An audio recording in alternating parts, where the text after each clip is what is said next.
Olá, irmãos, a graça e a paz. Hoje estamos aqui para dar continuidade à nossa escola bíblica dominical e hoje nós vamos estudar a primeira carta do apóstolo Pedro. Então vamos orar primeiramente, falar com Deus, pedir a Deus a direção sobre esse estudo. Pai, queremos te pedir, ó Deus, que o teu Espírito Santo venha nos conduzir nesse estudo, abrindo a nossa mente, nosso coração para ouvir e aprender de ti, ó Pai. Fica mesmo conosco, nos dando mesmo sabedoria e entendimento para ouvir, para falar de ti. Em nome de Jesus, amém. Então, irmãos, a base bíblica para esse nosso estudo está no capítulo 4 da primeira carta de Pedro, e que vai falar sobre a vida no sofrimento, né? Como a gente deve se portar mediante o sofrimento. Então, essa carta ela é muito rica nesse conteúdo que diz respeito ao sofrimento, sobre como a gente deve se portar, qual deve ser a nossa conduta mediante as provações que vêm, né, na vida de cada um de nós. Então, vamos ao estudo em si, né? Vamos começar o nosso estudo. Então, o alvo da lição de hoje, como todos os nossos estudos, a gente vê que ela tem esse slide, né, sobre o alvo da lição, sobre o que ele quer atingir. A palavra de Deus, ela é viva, né? E ela tem o poder de nos alcançar. Primeiramente, a nossa mente é onde precisa ser a primeira coisa a acontecer, é uma transformação de mente, para que seja sentida com o nosso coração, e através da transformação da nossa mente, do nosso coração, a gente passa para a ação, né? A gente tem uma maneira de agir mediante aquilo que a gente aprende. Então, o que é o saber? O que a gente precisa saber através desse estudo? É compreender que o sofrimento, ele faz parte da vida de qualquer pessoa, né? Do cristão. O sofrimento é uma realidade inevitável. Então, o sofrimento é algo que é inevitável, muitas das vezes, para muitos de nós. Então, isso a gente precisa ter em mente.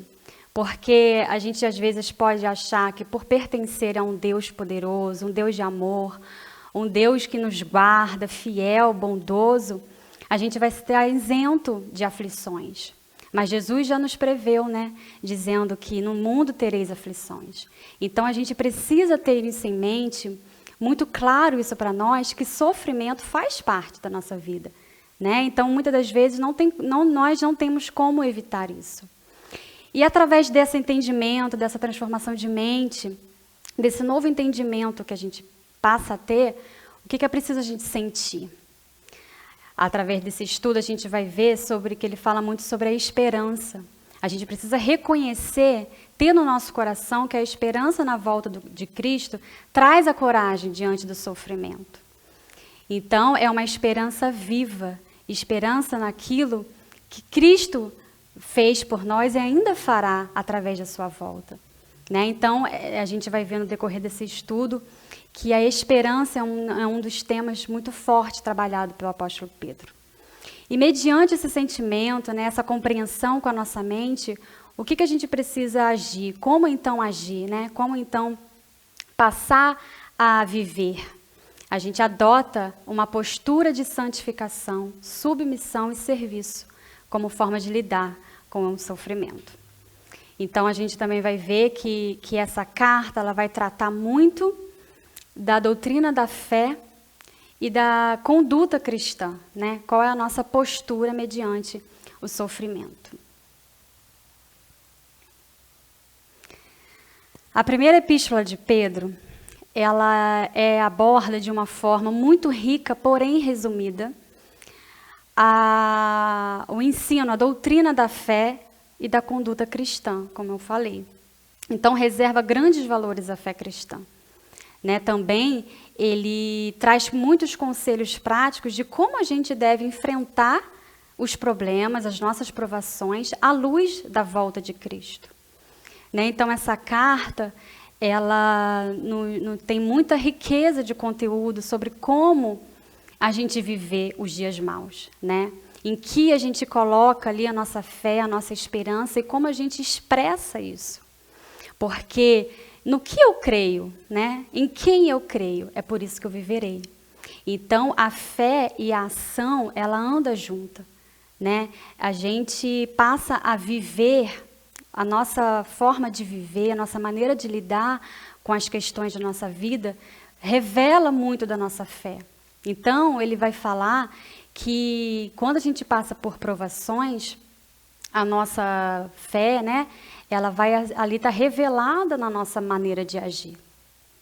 Então, ele dá ali muitos conselhos, ele dá muito direcionamento para os irmãos, né, que estão passando por provações, querendo fixar na mente, no coração deles, o valor da fé, né, o poder da fé, para que a gente possa saber lidar mediante aquilo que a gente crê. Então, a gente agora vai dar uma informação, né, introdutória desse livro, desse panorama desse livro. Algumas informações básicas. Esse grupo, né, essa carta, ela faz parte das epístolas gerais ou cartas universais. Diferentemente das cartas do apóstolo Paulo, que ele direcionava ali para igrejas específicas e pessoas específicas, essa carta, né, do apóstolo Pedro é de uma maneira geral. Ele distribui para ser entregue, né, a várias pessoas, várias igrejas, irmãos dispersos. O autor, né, como ele mesmo diz, é o Pedro, o discípulo de Jesus, né? E ele também escreve, como ele mesmo diz, na companhia de Silvano, né? Aquele mesmo Silas que foi companheiro do apóstolo Paulo. E Silvano ali ajuda, né, na descrição dessa carta. E vale a pena a gente falar um pouco desse apóstolo, né, desse amado Pedro, que ele também foi, né, um discípulo de Jesus, e ele também tem um nome, né, a origem hebraica, Simeão. Talvez ele tenha adotado no grego Simão, e quando Jesus ali o chama para ser discípulo, para ser seguidor dele, ele muda o nome dele de Simão para Cefas, ou Kefas no aramaico, que significa rocha. E em grego, Petros, que significa também rocha ou fragmento de rocha, né? Então, foi um homem muito proeminente, um homem de temperamento impulsivo, um homem, né, que falava muitas das vezes sem pensar. E a gente tem muito a aprender com ele, né? Porque ele ali retrata o ser humano. Porque ele teve ali seus altos e baixos. Uma vez ele tinha uma fé que fazia ele andar sobre as águas. Outra vez ele olhava o medo, a circunstância e afundou, né? Uma vez, como Jesus fala, o Espírito de Deus te revelou. Outra vez, arreda de mim, Satanás. Então, Pedro ali, a gente pode se identificar em muitos aspectos com ele, porque é assim conosco, né? Nós, muitas das vezes, temos altos e baixos. Às vezes, a nossa fé parece que está tamanha, que a gente crê, a gente espera, a gente declara. Outras vezes, a gente falta, né, coragem, ousadia. Parece que, às vezes, o medo que nos toma conta, que nos invade. Então, ele ali, o apóstolo Pedro, ele retrata, né, essa fragilidade humana que cada um de nós carrega, né? E ainda assim Deus o escolhe, e ainda assim Jesus o escolhe, e anda com ele, e o transforma, e usa como um poderoso instrumento, né, nas mãos de Deus para consolar, curar. O apóstolo Pedro, né, foi muito usado ali na igreja primitiva, foi um líder proeminente na igreja primitiva, onde fez muitas coisas, né, em nome do Senhor. Então, assim como Pedro, né, Jesus se estende a mim e a você, pessoas que, com as nossas fragilidades, com nossos muitos defeitos, mas ainda assim podemos ser grandemente, né, usados nas mãos de Deus. E vamos falar agora sobre a data, né? É importante a gente primeiro falar sobre o alvo, né? Para quem o apóstolo Pedro direciona essa carta? Aos judeus cristãos da dispersão ou diáspora, né? A partir ali do mártir de Estevão, a igreja começa a enfrentar uma perseguição. Então, muitos dos irmãos se vê, né, indo embora da sua pátria, largando ali os seus bens, né, terminando seus relacionamentos e fugitivos, né, andando pelo mundo por conta do nome de Cristo, da perseguição que foi declarada ali a partir do mártir de Estevão. E o ano aqui, a data é de 60 a 68 depois de Cristo, porém, muitos acreditam que provavelmente foi ali perto do ano, né, do incêndio de Roma, onde os cristãos são acusados de incendiar Roma, né? Então, tanto que o apóstolo Pedro ele fala na sua carta sobre esse fogo da perseguição, sobre a difamação, né, a acusação de malfeitores que os cristãos estavam enfrentando. Então, provavelmente, pode ser, né, que tenha sido nessa data desse ano, mais ou menos, onde houve ali o fogo do incêndio, né, de Roma. O local onde Pedro escreve também, provavelmente, é Roma, só que na carta ele se refere a Roma como Babilônia, né, o nome simbólico daquela, né, de Babilônia, que é uma cidade, um país, que é usado como inimigo, né, que eles viam como inimigo de Deus. O versículo-chave é 1 Pedro, capítulo 1, verso 13, que eu vou ler para os irmãos, para a gente dar continuidade ao nosso estudo e abrir, né, a nossa mente sobre o que está falando. Portanto, estejam com a mente preparada, prontos para a ação, sejam sóbrios e coloquem toda a esperança na graça que lhes será dada quando Jesus Cristo for revelado. Então, aqui, esse versículo, né, ele fala sobre a nossa mente, como a gente precisa estar com a nossa mente renovada, preparada, transformada para lidar com as provações, para lidar no sofrimento, com uma sobriedade, porque muitas das vezes o sofrimento, ele tira ali, né, a nossa compreensão, às vezes o medo, o desespero toma conta da gente, e ali a gente não consegue visualizar com clareza o propósito do Senhor, o plano do Senhor, a ação do Senhor, né, o governo, a soberania de Deus em meio ao sofrimento.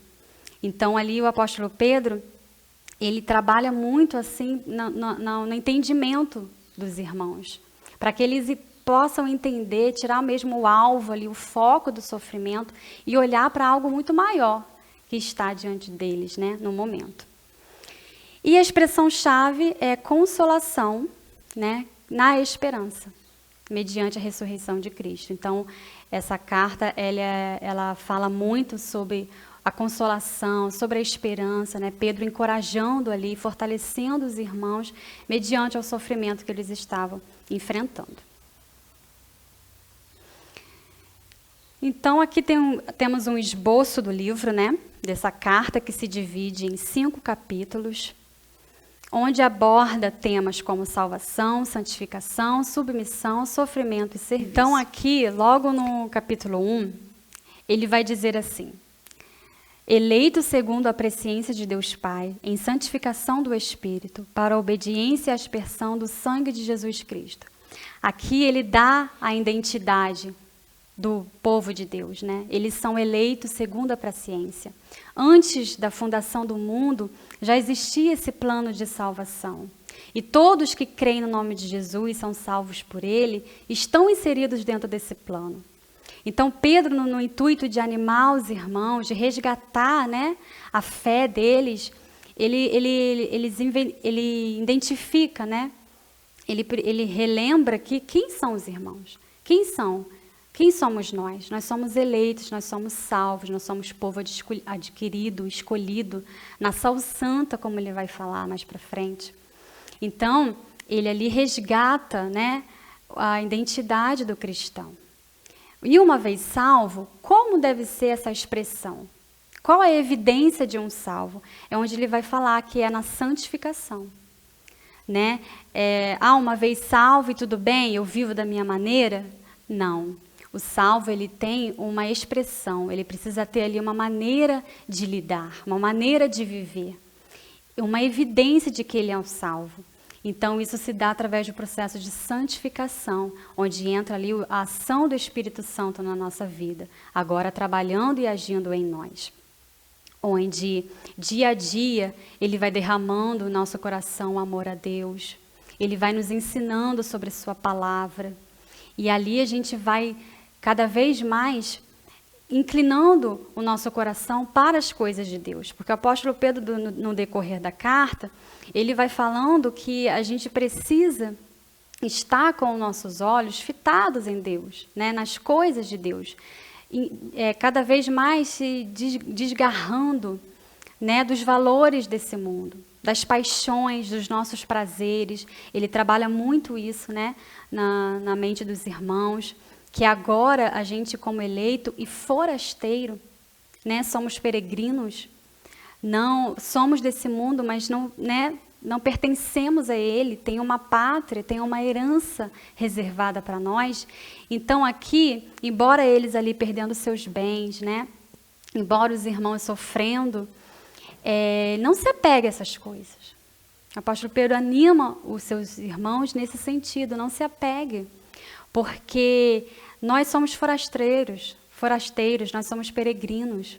A nossa pátria não está aqui, né? Então, a ação do Espírito Santo em nós vai tirando esses valores de nós, esse apego às coisas terrenas e colocando, incutindo cada vez mais na nossa mente, no nosso coração, as coisas concernentes a Deus, né? A gente vai aprendendo a amar aquilo que Deus ama, a valorizar aquilo que Deus valoriza. Então, esse processo de santificação que se dá pelo Espírito Santo todo dia na nossa vida, ele nos habilita a viver uma vida de submissão e serviço. Então, ele vai trabalhar ali a submissão, né, às autoridades. Ainda vocês sofrendo, ainda vocês perseguidos, ainda vocês sendo acusados, sejam submissos, né? Ainda vocês sendo acusados, sofrendo tudo isso, servem uns aos outros, no amor fraternal, em humildade e misericórdia, né? Falando ali que a gente, mesmo vivendo essas coisas, a gente vai continuar a viver. Então, ele dá conselho aos casados, ele dá conselho aos jovens, aos líderes, mesmo vivendo tudo isso, porque às vezes o sofrimento, ele nos paralisa, né? Às vezes o sofrimento, a dor, a gente fica meio recuado, sem saber o que fazer, meio questionando, muitas das vezes, até a nossa própria fé. Mas Pedro ali, ele nos encoraja a prosseguir diante do sofrimento, a continuar servindo, a continuar sendo submisso. No papel, no lugar onde Deus nos colocou, a gente vai continuar glorificando o nome de Deus. Porque embora a gente sofra, embora a gente se entristeça, embora muitas das vezes a gente fica meio desanimado, entristecido, desencorajado, ainda assim a gente vai prosseguir, porque a gente sabe o que nos espera. Então ele vai falar muito sobre a eternidade, né?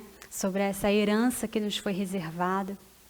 Então, esse panorama desse livro, Pedro trata muito bem a respeito sobre quem nós somos e por ser assim, como nós vivemos, né?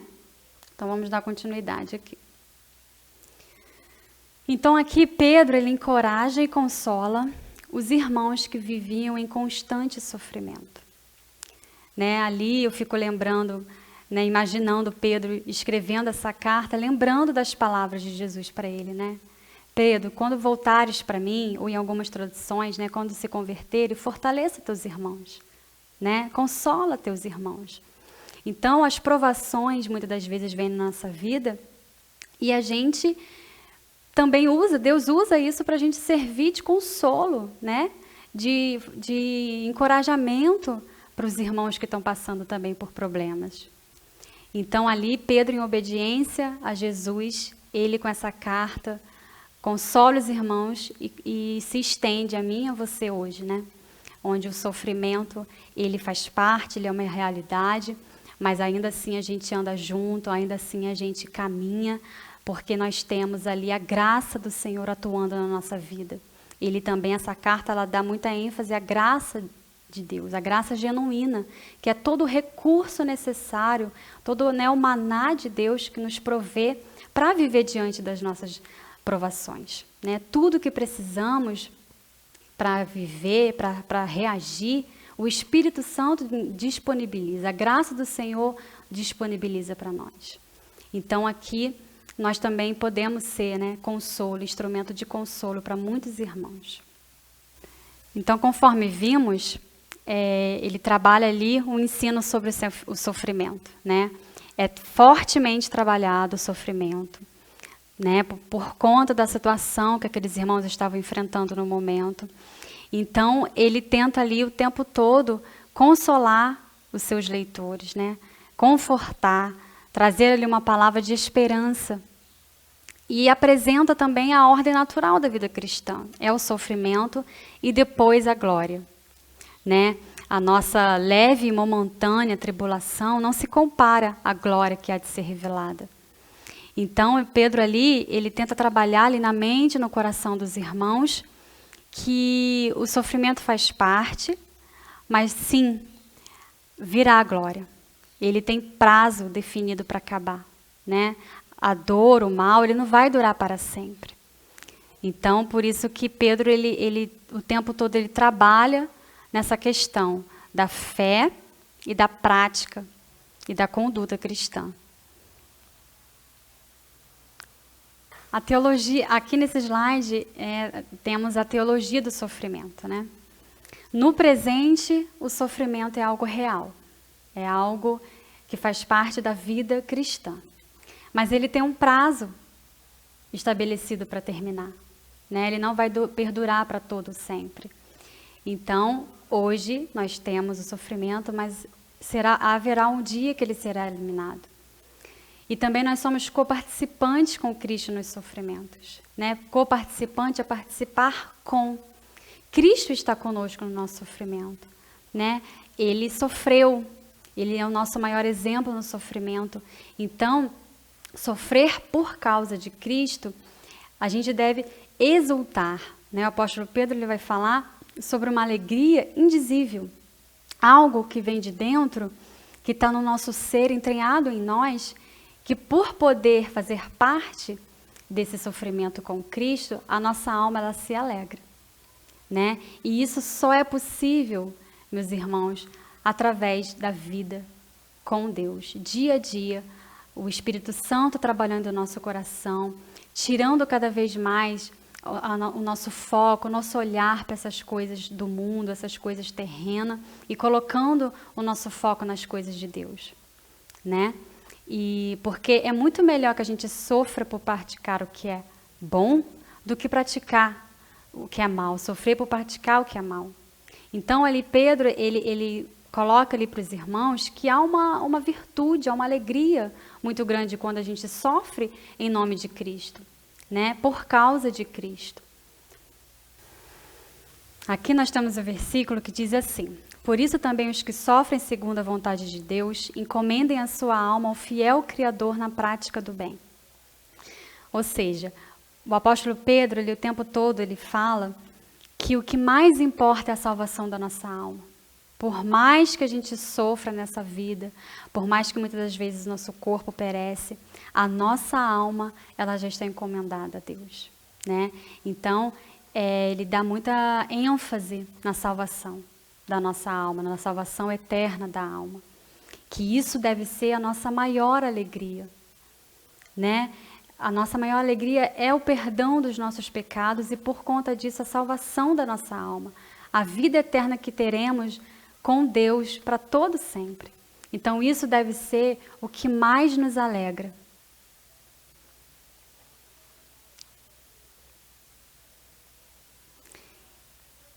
O sofrimento é a postura do cristão. Isso aqui a gente já viu, né? Que a gente sofre e como reagir e como viver mediante o nosso sofrimento.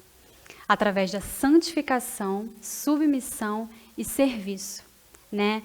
A ação do Espírito Santo, todo dia, ele vai ali nos ministrando, ensinando, nos habilitando, nos capacitando a viver de acordo com a vontade de Deus. Numa vida submissa e numa vida de serviço, uns aos outros. Isso só é possível através da vida com Deus, né? Na vida diária, buscando ali ao Senhor todos os dias, buscando o conhecimento da Tua Palavra, em oração.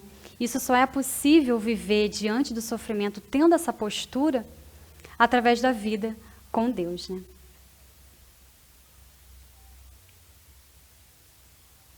Então, como nós temos respondido ao sofrimento? Com alegria ou desânimo? Essa pergunta aqui, né, alegria ou desânimo, não é um estado emocional, né? Porque faz parte da nossa vida a tristeza, né, o sentimento de desânimo, desencorajamento, o medo. Esses sentimentos, eles são naturais, né? Mas o que realmente, essa pergunta, ela vai num cerne, né, maior. Ela busca ali uma essência em nós. Como você tem respondido? Isso aqui é uma maneira de viver. Porque vai ter dias, meus irmãos, que a gente vai acordar meio triste. Alguma notícia vai nos dar um medo, um pavor. Mas quando a gente tem a vida ali mergulhada dia a dia com o Espírito Santo de Deus, a gente busca nele o que a gente precisa para aquele dia. Né? Os frutos do Espírito Santo vai derramando mediante a nossa necessidade, né? Vai ter dia que a gente meio que acorda meio triste, a gente clama pela alegria que só o Espírito Santo pode dar, meio agitado, meio aflito, né? Tem dias que a gente está assim, então a gente precisa da paz que só o Espírito Santo pode dar. Isso aqui, reagir, ter uma maneira de viver mediante o sofrimento, é dia a dia, né? A fé que eu tinha hoje já não me vale mais para ontem, não me vale mais para hoje.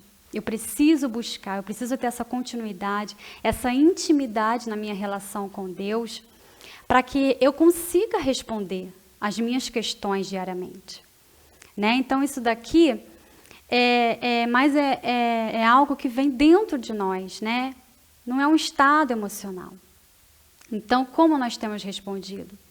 Hoje, qual é a minha resposta às questões que eu estou vivendo? Né? Então eu vou a Deus em oração, em busca da sua palavra, para poder reagir, para poder responder em meio ao sofrimento. Pedro também, em sua carta, ele trabalha muito a cristologia, né? Cristo, ele está presente de Gênesis a Apocalipse, né? E nessa carta do apóstolo Pedro, ele trabalha sobre a cristandade em todos os aspectos. Ele vai falar sobre a encarnação de Cristo, né, que ele veio, antes da fundação do mundo ele já era, então ele veio, ele encarnou, e a impecabilidade de Cristo, né, ele é um cordeiro sem mancha, sem mácula. Fala também sobre a humanidade no sofrimento de Cristo. Ele se identifica conosco do nosso sofrimento, porque ele como homem, ele viveu como homem, então ele sofreu, ele sentiu as nossas dores, né, como ser humano.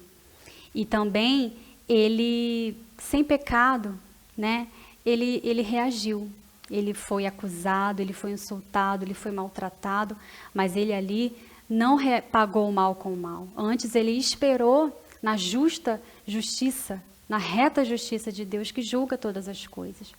Né? Então, aqui, Pedro, ele fala que Cristo é o nosso maior exemplo no sofrimento. Né? Ele é o exemplo de como devemos reagir mediante as dificuldades.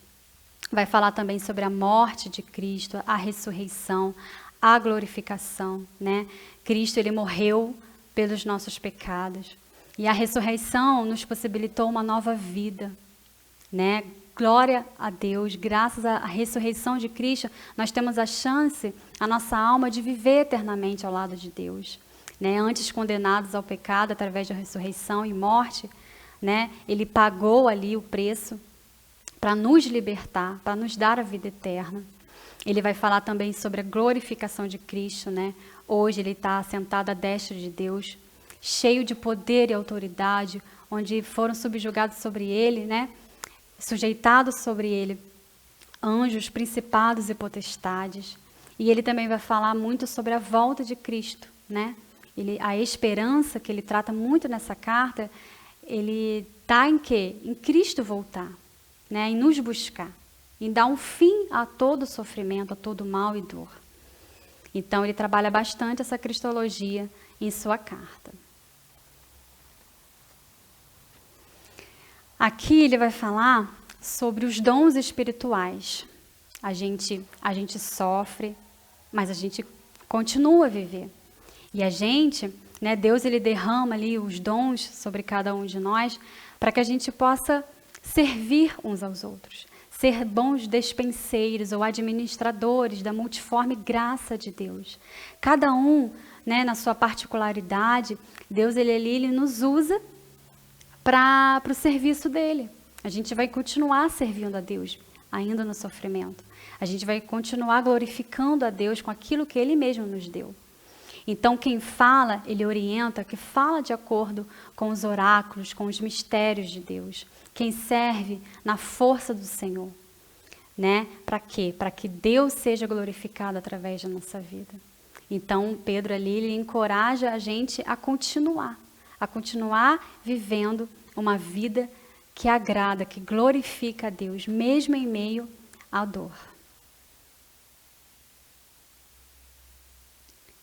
E aqui ele vai dar a orientação aos líderes, né? Pastoreai o rebanho de Deus que há entre vós.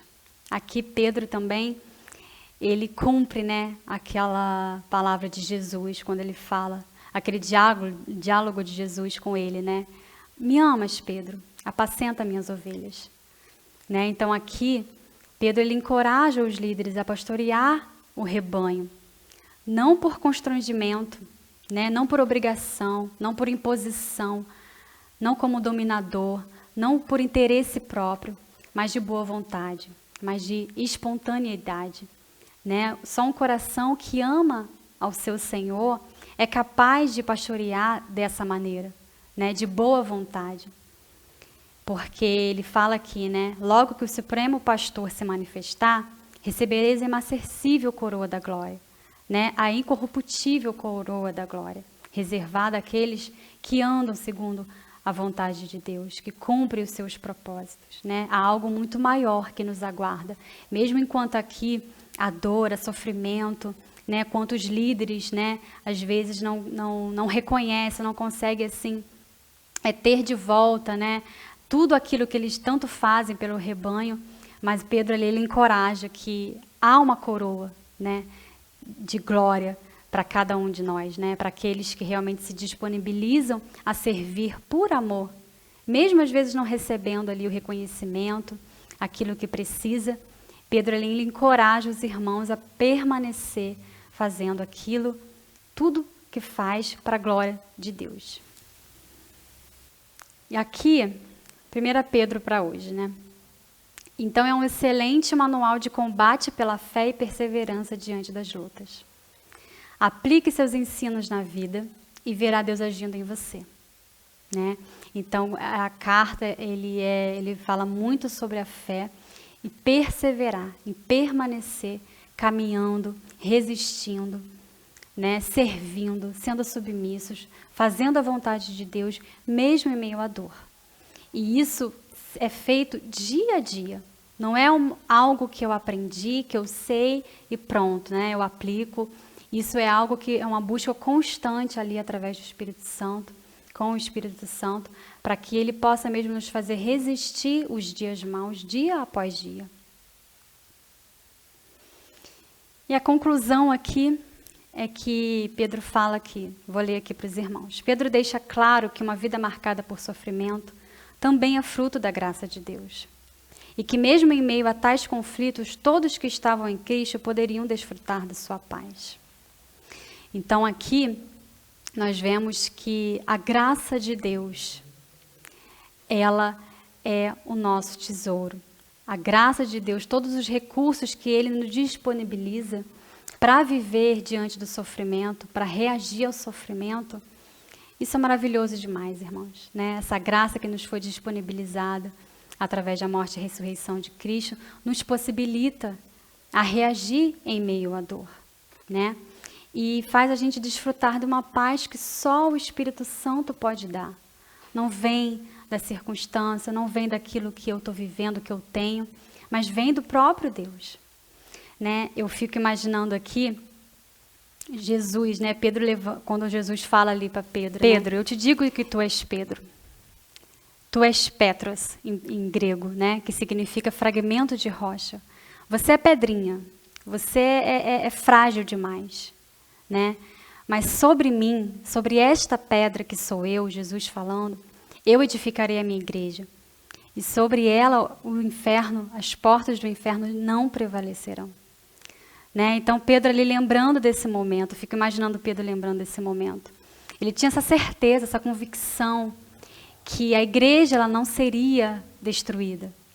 Porque ali, né, os romanos, os inimigos de Deus perseguindo a igreja, querendo matar muitos irmãos, eu fico imaginando, né, eles achavam que poderia ser o fim, né? Meu Deus, e aí a gente está morrendo. Aqueles que te conhecem, que professam o teu nome, eles estão morrendo. E a igreja, o que vai ser da igreja? E muito pelo contrário, né? A igreja ela se fortaleceu. A igreja ela prevaleceu. E até hoje, né? Como a gente vê aí, nós pisamos em solo de muitas lágrimas e muito sangue, muitos mártires, né? E a igreja não parou. Sofrimento algum, dor nenhuma, poder algum, autoridade nenhuma conseguiu parar, frear a igreja do Senhor. Por quê? Porque a gente é firmado na rocha que é Cristo. E Ele é a pedra inabalável. Né? Pedro ali ele entendeu, tanto que ele no seu primeiro discurso ali de Atos, ele vai falar que Ele é a pedra fundamental. Ele é a pedra principal sobre qual a igreja está levantada. Uma igreja edificada, uma vida edificada na rocha que é Cristo, ela não se abala. Ela sofre, ela passa por muitas dificuldades, por muitas dores, mas ela permanece. Então, só uma vida, meus irmãos, na rocha, que é Cristo, ela vai conseguir permanecer, prevalecer. Né? Poder algum do inimigo nenhum sobre a nossa vida, sobre a vida da igreja, tem o poder de nos parar. Né? Então, o mal avança com muita força, né? A gente está vivendo um cenário de muita incerteza, onde parece que o mal está avançando com uma força, com uma velocidade muito grande. E a igreja, ela continua. Ela só vai acabar quando Jesus voltar. Então, até que Ele venha, a gente vai permanecer amando, a gente vai permanecer servindo, a gente vai permanecer esperando em Deus, porque somos edificados numa rocha que não pode ser destruída. Então, a igreja ela vai prevalecer. Então, que a sua vida, que a minha vida, a gente pode ter essa consciência, né? Que nós estamos edificados numa rocha que não somos nós. Pedro, ele entendeu, né? Ele se considera um apóstolo, um servo. Não é sobre ele que igreja nenhuma vai ser edificada, não é sobre pastor. A minha vida, né? Eu não consigo permanecer diante das dificuldades, do sofrimento, mediante aquilo que eu tenho, mediante aquilo que eu sou. Não tem nada a ver comigo, nem com você, nem com homem algum, é com o próprio Cristo, né? É com o próprio Jesus, Ele que é a rocha que nos faz permanecer de pé. E eu quero terminar, irmãos, os estudos com esse versículo que diz assim: não tenham medo das ameaças, nem fiquem angustiados. Pelo contrário, santifiquem a Cristo como Senhor no seu coração, estando sempre preparados para responder a todo aquele que pedir a razão da esperança que vocês têm. Então aqui eu faço essa pergunta aos irmãos, né? Qual é a razão da sua esperança? Aqui ele vai falar, não tenha medo do que está por vir. Existem más notícias, né? A gente está vivendo um cenário de incerteza muito grande. E ele fala aqui, mas não tenha medo, nem fique angustiado. Antes, santifiquem a Cristo como Senhor. Lembra da ação do Espírito Santo na nossa vida? Que só o Espírito Santo, só essa vida íntima e constante com Deus é capaz de nos fazer permanecer, reagir ao sofrimento. Santifique como Senhor, Ele regendo, Ele direcionando a nossa vida. Só assim, só Cristo sendo santificado, só o Espírito Santo trabalhando, agindo na nossa vida todo dia, a gente é capaz de responder a razão. Qual é a razão da nossa esperança? Por que eu espero? Eu espero porque Cristo morreu no meu lugar. Porque quando eu merecia condenação, Ele morreu para me dar salvação. Eu espero porque em muitas das minhas vivências e experiências eu provei e vi o quanto Ele é bom, o quanto Ele é fiel. Eu espero porque em muitas das minhas fraquezas Ele me fez forte. Eu espero porque nele eu posso confiar, porque ele não falha, né? Eu espero porque ele é a razão, ele é o Deus da esperança. Eu espero porque ele tem uma herança reservada para mim. Eu espero porque o sofrimento, a dor, ela tem prazo de validade. Então, qual é a razão da sua esperança? Está no próprio Deus, em quem Ele é, no que Ele fez, no que Ele faz e que ainda fará por mim e por você. Essa é a razão da nossa esperança.